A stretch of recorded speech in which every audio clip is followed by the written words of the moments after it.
For decades, German cars made a good showing on the Chinese market and earned their makers billions. Meanwhile, the world's largest auto market has itself become a major car-producing nation with the help of Volkswagen and Co. Putting the Germans' sure path to quick money on rocky ground. There's definitely elements of dancing on the razor's edge. Are the once so willing pupils rebelling against their former teachers? China uses the economic interests of outsiders, of international partners as a weapon. This shifting landscape will impact German car makers.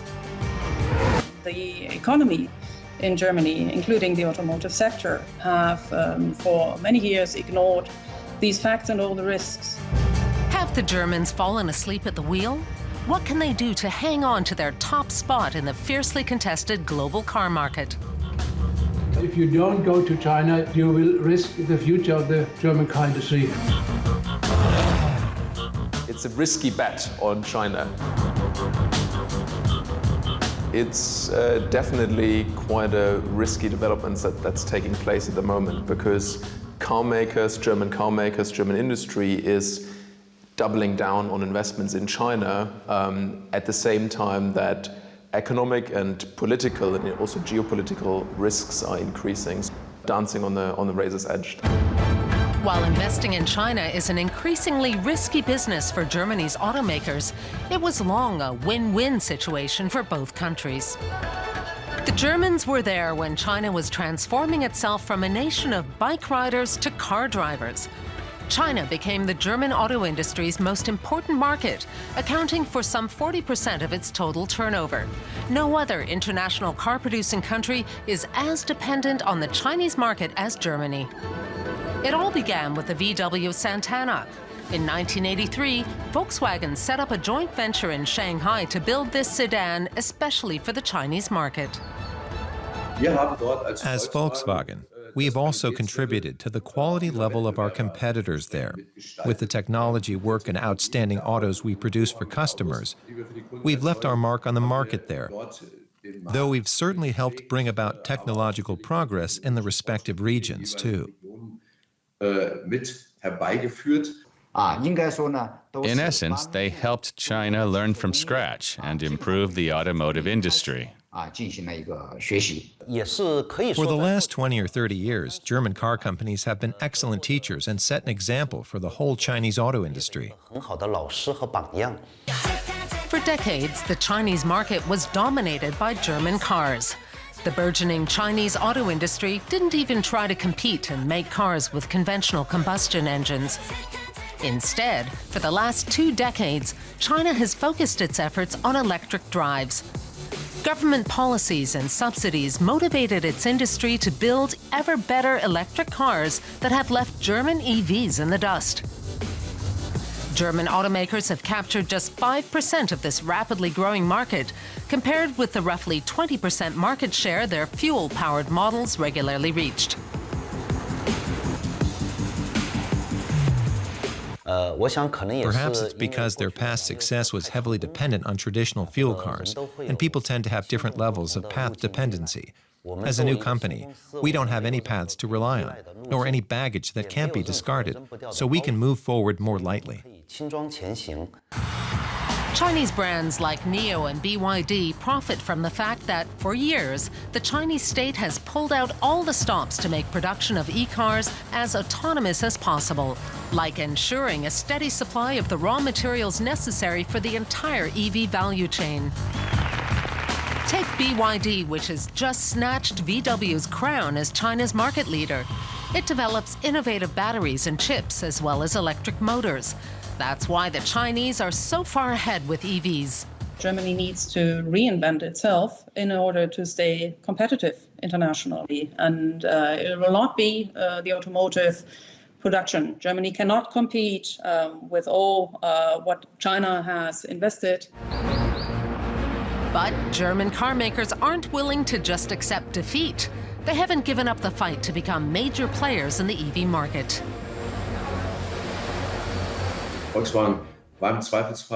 Volkswagen may not always have been the first to bring new technology to market. But when we did introduce it, we did it right and conquered the field. And electromobility is a challenge that we're still working hard on. German car companies need to better understand Chinese consumer needs in the areas of EVs and develop and validate their products accordingly. For instance, young Chinese buyers think Volkswagen's electric models are lame as they lack a karaoke app.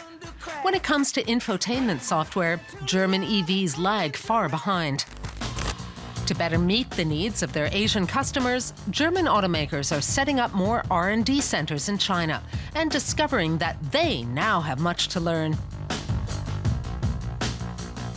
China has certainly become quite innovative, and German car makers want to tap into that. They want to tap into local know-how when it comes to software development, when it comes to battery development. The German car industry is dependent on China, not just on sales, but also on technology. It's the biggest risk if you don't go to China. China in the future, we can learn from China. Our departments can learn from China. If you don't do that, we will lose the race.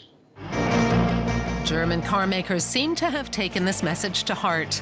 VW, Mercedes, and BMW are shelling out more than 5 billion euros to get cooperation agreements with Chinese partners rolling for battery production and the development of self-driving cars and mobility software.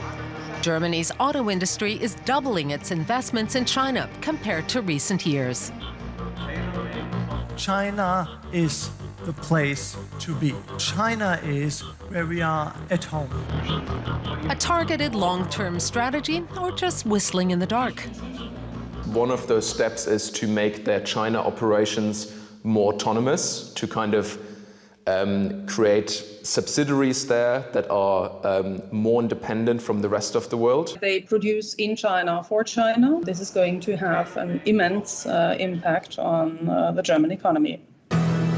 Germany's Foreign Minister Annalena Baerbock isn't pleased when jobs and supply chains leave the country for China. The German government is currently in talks about a new China strategy for German businesses. Should we, as the German government, should we support that? Or should we say, if you want to go there, that's your corporate risk, but we should not give you any investment guarantees to, support that investment, because ultimately you are supporting trends that could hurt the German economy at large. So, with Chinese competitors biting at their heels, will German car makers have to find their way without government backing? In China's auto industry, more and more foreign managers are now being replaced by Chinese ones.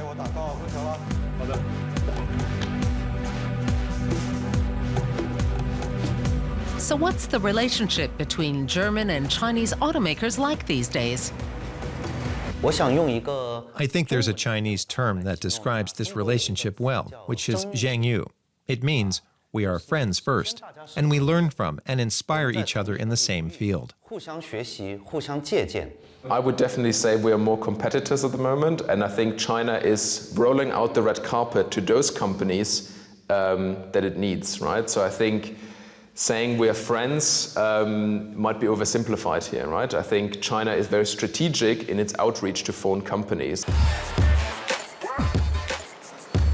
Just how much longer will the Chinese need German car companies?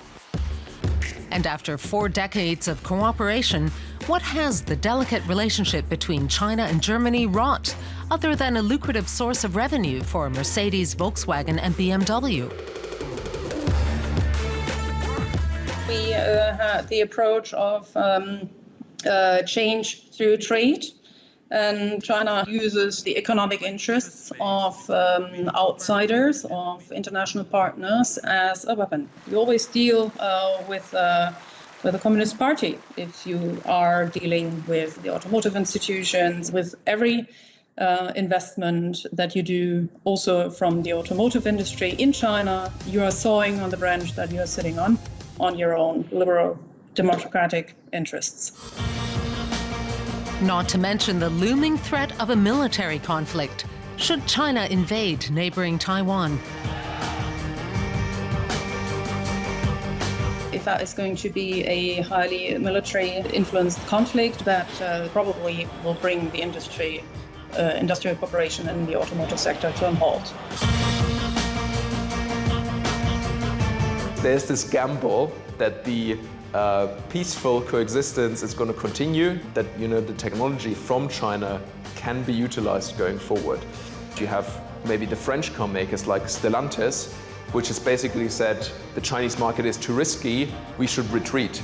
And I guess it will be a really interesting case study to see maybe in 10, 15 years who was right. So I think it's a risky bet on China. Still, other major car makers like Stellantis aren't as reliant on China. So the uncertain outlook for doing business there isn't as crucial to their survival. But the future of the German auto industry will be decided in China, where German car makers will have to navigate the fine line between success and failure. What do you think? Let us know in the comments below, and don't forget to subscribe to our channel and like the video.